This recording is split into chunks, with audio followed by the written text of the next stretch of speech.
the internet last week. I'm a little behind on this story because, like I said, I've been traveling as of late. I've been making some moves behind the scenes, working on some new projects, and of course, scouting venues for the 3rd annual Conference of Masculine Excellence. But as the saying goes, better late than never. So here we go. Take a look and listen. I got 7 kids and 7 baby mamas. Now, for the past few days, I've been going live, telling my story, speaking my truth. And a lot of women having an issue calling me a deadbeat because I tell them I was being irresponsible, not wearing protection. But I always tell these women that I got pregnant that I do not want to be a father to these children. And I offer to pay for the abortion. Majority of times, they'll either take the abortion or they'll take a plan B. But only these 7 have kept these children. But the crazy thing about it is they want me to be responsible for some children I told them I did not want. So for some years now, some of them been trying to get in contact with me, access denied. Because I don't really know why you trying to get in contact with me. I done told you I did not want them kids. So don't expect me to be responsible financially, emotional, spiritually, mentally, or physically with some kids I do not want. And I don't give a fuck what nobody think about it. You're not going to force children up on me. No, sir. Yeah, we both made the decision to lay down and have intercourse. We both was irresponsible about the decisions we made that night. Yeah, I could have pulled out, but I didn't. And I ain't care to pull out because I'm not the one that's going to have to carry a baby for 9 months. It's the woman. In my opinion, women should be more careful on who they sleep with. Because you're going to be like, one of my baby mamas trying to find me so I can financially support a kid I done told her or them I did not want. Another thing is, these just jump offs. These the type of women that I ain't even had to do nothing for. The bare minimum, but they gave me access to their body and they think I want to be a father to a child for one of them? Like, I don't even have no type of love for these women. How do they expect me to love these children? Before y'all say, oh, he irresponsible, he a deadbeat, he don't take accountability. Yeah, I do. I just don't give a fuck. You ain't gonna force these children on me when I told you I ain't want them. Yeah, I can offer to pay for abortion, but at what point can I force a woman to go get an abortion? I cannot. A woman say, my body, my choice, but I say, it's my life, my choice. Before y'all try to stitch this shit and be like, black man this, black man that, I don't give a fuck.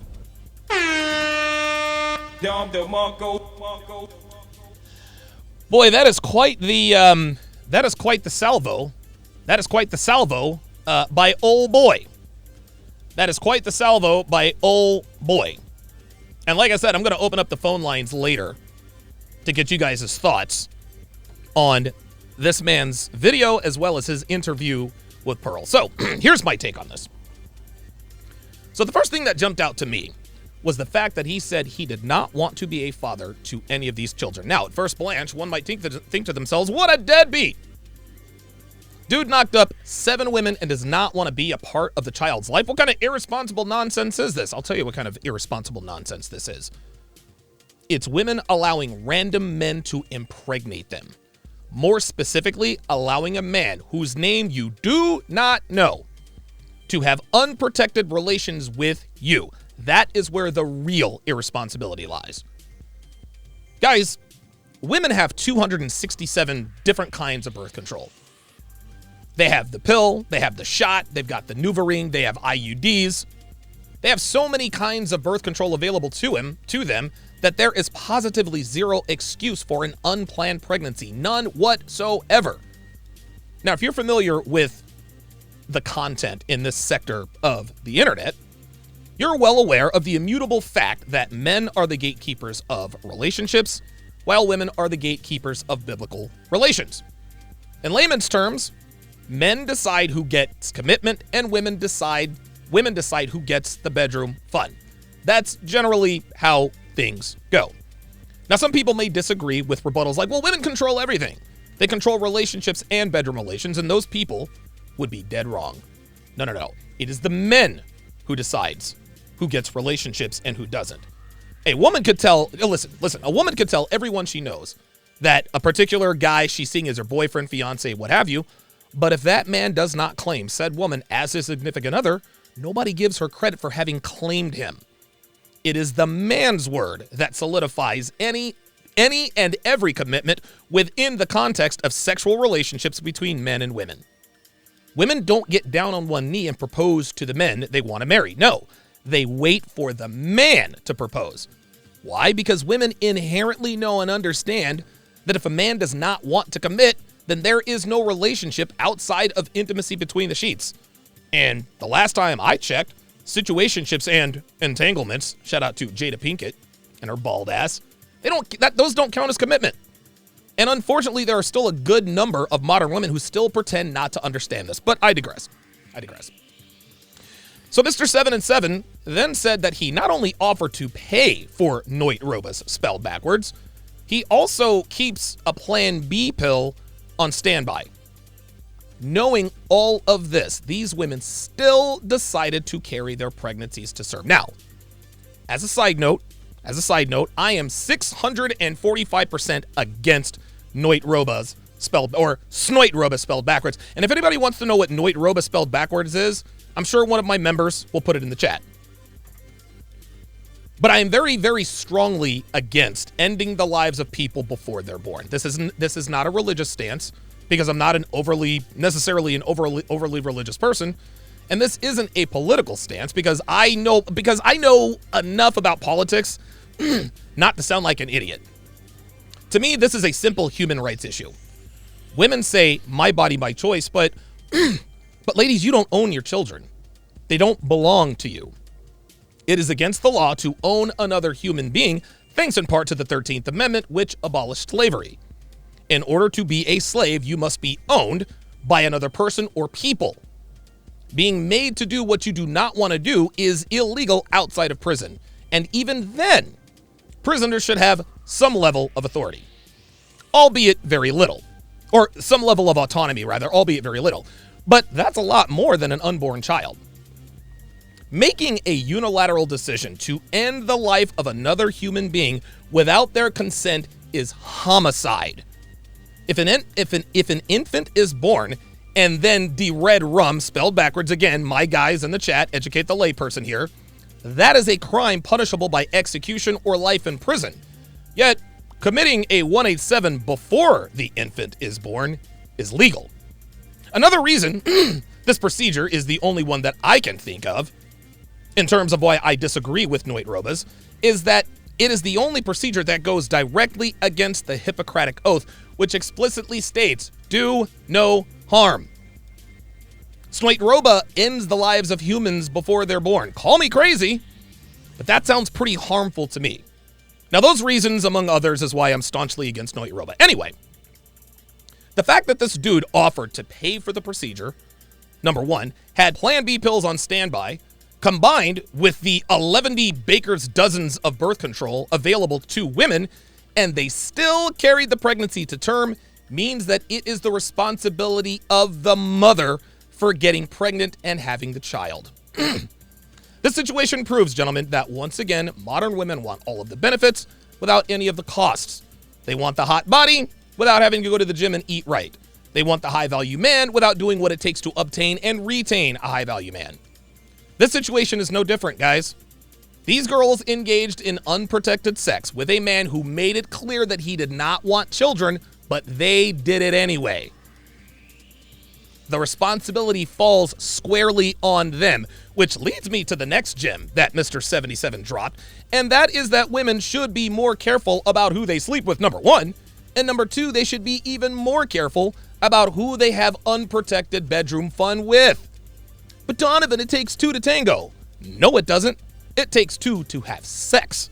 But because modern women control access to sex, have an abundance of options in terms of birth control, and decide who lives or dies, and the fact that our court system grants them custody better than 90% of the time when there's a custody dispute, the responsibility falls on them. We're all very, very familiar with the phrase, with great power comes great responsibility. And most people would agree with the statement. Women have literally all the power on the sexual market. But when it comes to dealing with the responsibility that comes with dealing with all that power, all of a sudden they want us to share in that responsibility. Well, guess what? The inverse also applies here. You see, ladies, with great responsibility comes great power. And great power gives you great authority. Parents who are responsible for the health and safety of their own children have authority over them because they're responsible for them. If a kid gets in trouble, we hold the kid's parents responsible, not some random couple they pull out of a hat in some random raffle for responsibility anti-lottery in a dystopian dream world. If women want men to have equal responsibility for creating a life, then men need to have equal power. Men need to have equal rights. Men need to have equal options in birth control and equal outcomes in family court. Obviously, today's men do not, and Mr. 77 is simply telling everyone, hey, I don't have equal power when it comes to reproductive rights, so guess what? I'm not going to share in the responsibility for creating a life that I not only stated I didn't want, but a life I have no authority over. And he is 746% correct. Another popular but extremely weak argument is that he should have worn a condom. Okay, maybe he should have. But I think it's safe to say that women who sleep with men they barely know, these women have enough experience to differentiate the difference between a condom-covered sausage and a sausage without a condom. And the second he slides it in and she realizes he's not wearing a condom, the responsibility immediately falls on her to tell him, hey, put on a condom. Now, wait a minute, Donovan. Why doesn't the responsibility fall on him? I'll give you the reason why. One word: consent. Women can accuse men of EPAR, spelled backwards. Again, chat mods, help me out here. When a man ejaculates in them without their consent. Now, as ridiculous as that sounds, given that, again, a condomless penis feels much different than a covered penis, if we're going to give legitimacy to this ridiculous accusation, then we need to apply the same to the opposite standard. If a woman gives birth to a child, then attempts to contact who she thinks the baby daddy is to support the child financially, any reasonable, fair-minded individual will correctly assume that copulation was indeed consented to. Otherwise, they'd need to contact the police, not the baby daddy. Giving consent means that you're assuming responsibility for the outcome. Guys, this is why we sign waivers when we engage in potentially risky behavior. Devin and I, we had to sign waivers when we took that helicopter ride over the Grand Canyon. We had to sign a waiver when we took that hot air balloon ride over Spanish Springs in Nevada. We also had to sign a waiver when we intertubed down the Truckee River. Waivers protect the company from frivolous lawsuits designed to exploit the very nature of the services they're providing. But Donovan, the baby mamas didn't sign a waiver. Oh, yes, they did. They signed that waiver as soon as she had the knowledge that the eggplant emoji inside them was raw.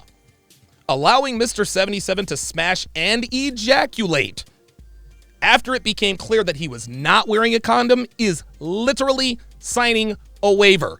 Let me repeat that.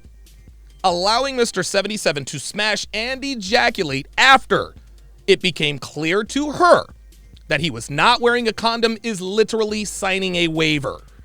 We all know and understand that when men and women have unprotected sex, a pregnancy could result from it. This is Biology 101. And so when any given woman allows a sausage to enter her body, and it's clear that said sausage is not wrapped, she is essentially signing a waiver that states, okay, I'm engaging in unprotected sex, which could result in a pregnancy. By electing to continue, meaning I don't object verbally, physically, or both, I am assuming responsibility for the potential consequences of this act. Gentlemen, this is consent. And consent is a huge element of the unspoken waiver that is signed when a woman consents to having unprotected relations with a man she barely knows. Then Mr. 77 talks about the fact that these girls were what he called jump-offs. Basically, girls that are recreational use only. Guys, these women are not worthy of commitment outside of 7.5 minutes of sex they give you for simply having a Y chromosome, a smile, and a little game. These women gave this man, whom they did not know, access to their bodies for what he described as the bare minimum. Gentlemen, this is the very definition of a 304. A 304 is a woman who willingly and readily gives her body to hordes of men without them having to do much of anything to get it. How on earth do you expect a man to respect a woman who gives up the butt an hour and 17 minutes after meeting him for the first time? So not only are you not getting the respect because you engaged in the disrespectful act of giving up the butt for next to nothing, you expect this nigga to actually support the kid financially? So let me get this straight. You make the decision to take a man's seed, but if you want a Noit Roba, it's my body, my choice. But if you decide to take the pregnancy to term, which again is a decision made unilaterally, which means by yourself and nobody else, now you want financial support? And finally, he addresses the whole my body, my choice argument, which whether you agree or not, and I don't, it is their choice. Guys, we can kick and scream all we want to, but if a woman wants to get a Noit Roba or have the kid, we don't have a say in that. So guess what? Mr. 77 said, my life, my choice, and he's right. If women can do what's in their best interest without any consideration for the kid, then men can do the exact same thing. Men and women are equal, right, ladies? Your body, your choice, my wallet, my choice. You can't have it both ways, ladies. You can't be both oppressed and empowered at the same time. Doesn't work that way. You want to claim empowerment by indiscriminately sleeping around, but then want to play the victim when you run up on a dude who pulls the okie doke on you? You want to make excuses for women who baby trap men and not hold them accountable, but when a man decides to bounce when you've decided to skirt the responsibility that comes with the empowerment you've been given, now it's a problem? Ladies, if you get all the advantages, if you get all the power, if you get all the leverage, then you take all the responsibility. Everything has a price, even sexual freedom and a lack of sexual temperance. Trying to act all brand new, like you didn't know that having unprotected sex didn't lead to pregnancy, then clutching your pearls when the baby daddy tells you peace out is both pathetic and predictable. Now, do I agree with what this dude has done? Well, that's a yes and a no. Obviously, making people with randoms isn't something I would do. But on the other hand, this man is the only dude being honest about the way men like him feel when women try to exercise their reproductive rights while simultaneously attempting to push the responsibility given to them by a culture that encourages promiscuous behavior. Ladies, if you don't want to get pregnant, then use birth control and require the men you allow into your body to use a condom. It's that simple. Letting random men bust in you, also not being on the slew of birth control options available to you, is inexcusable. Ladies, you have the power. You have the resources. You have everything you need to make these requirements. But because modern women are never held accountable for their actions, they expect to be rescued when they mess up. Getting all up in arms about this dude is like complaining about getting lung cancer from smoking cigarettes. There is a warning label on every pack you purchase. That warning label is the waiver you indirectly sign when you light up the first cigarette of that pack. You can't sue Philip Morris for making cigarettes any more than you can sue the Jack Daniel's distillery for your cirrhosis of the liver from drinking too much. You knew the risks, and you engaged in that risky behavior anyway. You smoked that pack of cigarettes. You drank that fifth of whiskey, and you allowed yourself to be impregnated despite having complete and accurate knowledge of the risks involved with this behavior. And the worst part about all of this is that at least you know who your cigarette manufacturer is. At least you know who makes your favorite liquor. These bitches don't even know this dude's name. Say what you want, but this is 237% the woman's responsibility. Ladies, you wanted all the power and you got it. You've got endless birth control options. You've got Plan B available. You've got the advantage in the courts. You have every conceivable advantage when it comes to sexual relations between men and women. This dude, and many like him, even offer to foot the bill for Plan Bs and Noit Robas. But these women refused Mr. 77's offer, and now they're paying the price. I feel not 1 ounce of pity for them, and neither should you. And that